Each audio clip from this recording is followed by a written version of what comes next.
Aloha, it's Dave Lawrence, and backstage at the Blaisdell Concert Hall, and following up an HPR interview we did a couple months ago, but we've heard a few different times over the last few months because when the tickets for your show, and I'm sitting with Smokey Robinson, when they went on sale, we talked right then, and we've been sort of sharing that interview with folks on the air, and it's a real nice thing that you would take the time to follow that up with this conversation. So a big aloha and mahalo. Oh, mahalo to you for doing this. Thank you. It's good to be here, man. And, I always enjoy Hawaii, and I'm glad to come back. It's been a long time since we performed here, so I'm really happy to be here. And you look so... Say again? Looking forward to it. And you look so sharp in person. The other day, not that long ago, there you were on Dancing with the Stars, and it's just like I had to give you some congrats, bro. I don't know how you keep doing it, but you make us all want to step a little bit more in our take care of ourselves game. Well, thank you very much, man. I appreciate that. So there's a project or two that I've been hearing about that you're into. We talked about the human nature thing. Of all the things on your plate, when you think each day, when you get started for your day, what's the thing right now you're most excited about? Well, if you're talking about right this moment, the concert tonight. Aside from the Blaisdell and these upcoming shows, is there a larger theme? Well, yeah. I mean, I'm excited about everything, really, Dave. I'm excited about doing the work that I do with Human Nature. Of course, Human Nature is a group of guys from Australia, four young guys from Australia, who I am sort of like representing and backing here in the United States. In Australia and Fiji and all over in that area of the world, they are the Beatles, man. They're like the Beatles. They're just really, really, really popular. And all the records go platinum. And for the last 4 records that they've done, they've been singing only Motown music. And so I got a chance to meet them. They came over to the States to invite some of the Motown artists to be guest artists on their record, on the last one that they did. And I was one of those artists, and they came to the studio. I was actually working on my own record at the time, and sang for me and blew me away, man. They were just awesome vocally, with no music, nothing, just a cappella. They were awesome. So they in turn invited me to go to Australia to promote the record with them, and I got a chance to see them visually, and they are just incredible. So I'm backing them here in the States, and I have them, they're performing basically in Las Vegas right now at the Imperial Palace Hotel. In a club named after them, right? In a club named after them, absolutely. They did so good. See, we got them a year stint at first, and to get a re-up in Las Vegas is almost impossible nowadays unless you're Celine or Elton or somebody like that, And we got a 2-year extension on them, man, and they named the club after them. So they're doing great. So I'm doing that, and I'm in the process now of starting to record a record in English and a record in Spanish. So I'm pretty busy with that. I'm also going out. I'm going to do several venues of nights where I just do my poetry. And, I write poems all the time, and I'm going to do several venues. We're starting in Los Angeles with that. And I'm also preparing for that. What size venues? Oh, intimate things. Like coffee house kind? No, not coffee houses. They're theaters, but they're smaller theaters, 1,000 people like that, 500, 600. And I'm also doing some concerts called Up Close and Personal, which they're smaller venues also, but it won't be like coming to see me do a regular concert, because this will be where people can come and I'm going to answer questions. I'm going to do requests and stuff like that, up close and personal, just like they came to my house and they're in my living room. So we're in the process of getting all those different type of shows together, and along with doing the regular concerts, man, and my plate is full. Sounds like Daryl's house, that kind of thing you did, but with an audience. Yeah, it's kind of like Daryl's house, And but like I said, people are going to get a chance to ask questions and whatever they want to know, and we're going to have a good time. But it made me think when you're talking about human nature, and we talked a little bit about this before, it's almost like your first part of your musical career was not just as a performer, but you're writing songs for others. Smokey had this business side to him, which a lot of other artists don't really have that kind of background, went all the way to being a VP of Motown. And I read in studying for this that it was you who actually suggested to Berry Gordy that he put together the label that would be Motown. Well, not actually. That's not exactly the way it went. It's been misquoted many times. Well, we'll get the right one down. What happened was Berry Gordy, his dream was to start his own record company. So he did that. He started his own record company, and when he started that day, there were like 5 people there. There was him and 4 others of us.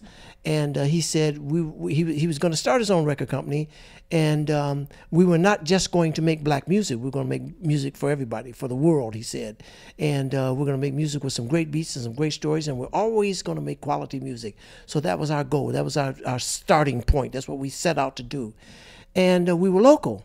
And all of the records that we released locally in the Detroit area were just big hits. And so we were not a national company at that time. And so Barry had to end up going and leasing the masters to companies that were national at that time. To get the distribution. To get the national distribution.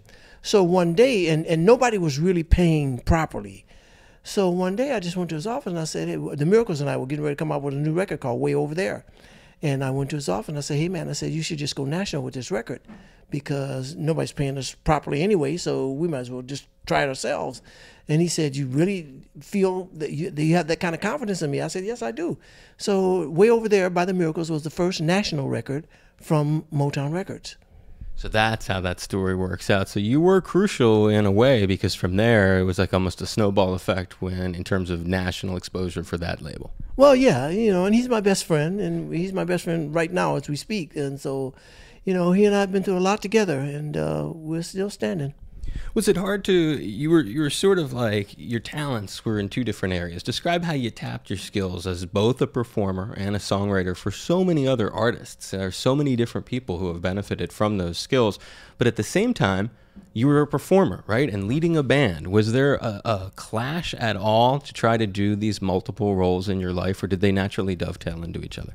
No, there was no clash for me, really. It was I was doing everything that I loved. I am still, right today, I am living my wildest impossible childhood dream, So to get a chance to perform and be with the Miracles and making records with the Miracles and then to write songs for the other stablemates that we had at Motown was just an incredible time. I mean, I just enjoyed every minute of it. And so it was just like what came naturally to do. And I never once felt pressured by it or anything like that. It was just what I did. And never torn to pursue one or the other. I mean, to be able to juggle, you almost juggle these different areas. Like, I'm writing brilliant songs that people are going to be able to be emotionally attached to forever. Not knowing that at the time, but that's one thing you're doing. You're performing, which is this other really important side. And then on behind the scenes, the whole business thing. It almost seemed like if you had ever once decided to go down one road, how that could have changed the outcome. Well, I write songs all the time. Writing songs is a blessing for me. I thank God for it, because it's a blessing. It's a natural occurrence for me. I write songs or a part of a song, and I'm not exaggerating this, almost every day of my life. I'm not one of those writers who has to go off to the mountains or to the beach or something and isolate myself. I'm going to take 2 months and just go write. It doesn't happen like that for me. It happens on the bus, on the golf course, on the plane. It just happens. So I never had to. It wasn't like it's a labor, of course. I don't want to make it sound like it's not a labor, but it's the labor of love. So I never had to really just separate myself from my normal life in order to write songs. So that part was it was just what I did. It was a natural occurrence, like I said. And then the vice president thing, I was there on the very first day of Motown. And the very first Motown record that we ever had in life was a record called Come to Me by an artist named Marv Johnson. And so we actually put the song. Barry was living in an apartment at the time in Detroit. And we actually got the song together in his apartment. And his then wife, Ray Noma, we had a group called the Raver Voices. And we sang and did all that on that record. And when the record was pressed up to be released locally, Barry and I went and got the records, and we took them to the radio stations, and we did all that. So when he announced to me, I had just come in off a tour with the Miracles, in fact, in about 1962 or 63. And he had me come to a meeting early that morning and announced that I was going to be a vice president of the company. So my office was set up to induct new talent. which I've been doing all along.